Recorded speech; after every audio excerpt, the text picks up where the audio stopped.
এই ছোট্ট বাচ্চাটা জন্ম হওয়ার আগেই তার মায়ের পেটের মধ্যে দুষ্টামি শুরু করে দেয়। এজন্য প্রতিবারই তার বাবাও তার সাথে আঙ্গুল দিয়ে খেলতে শুরু করে দেয়। এভাবেই হাসি খেলা করতে করতে তাদের সময় অনেক ভালোভাবেই কেটে যায়। কিন্তু জন্মের পর থেকেই মেয়েটা তার বাবার সাথে পুরো পৃথিবীকে ভ্রমণ করতে শুরু করে, যার ফলে তারা দুইজন মিলে প্রতিদিন অনেক মজা করতে পারত।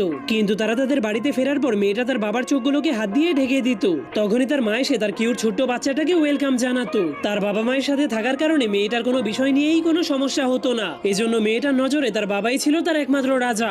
এরপর ধীরে ধীরে মেয়েটা বড় হওয়ার কারণে সে তার মাকে কাজে সাহায্য করতে শুরু করে। কিন্তু তখনই মেয়েটার মা দুইটা পাখিকেই দেখতে পায়, যারা বড় হয়ে যাওয়ার কারণে তাদের মাকে ছেড়ে চলে যাচ্ছে। এই জন্য সে অনেক ভয় পেয়ে ভাবতে শুরু করে তার মেয়ে বড় হয়ে গেলে তাদেরকে ছেড়ে চলে যাবে। এর কয়েক বছর পর মেয়েটা যখনই অনেক বড় হয়ে যায় তখনই সে লুকিয়ে লুকিয়ে তার মায়ের মেকআপ করতে শুরু করে দেয়। কিন্তু এসব দেখার পর তার মা তাকে জোর করে বাচ্চাদের মতো চুল বেঁধে দেয়। কিন্তু মেয়েটা এখন আর এভাবে চুল বাঁধতে একদমই পছন্দ করে না। কিন্তু এর কয়েক বছর পর মেয়েটা আরো বড় হয়ে গেলে তার একজন জাদুকরের সাথে ভালোবাসা হয়ে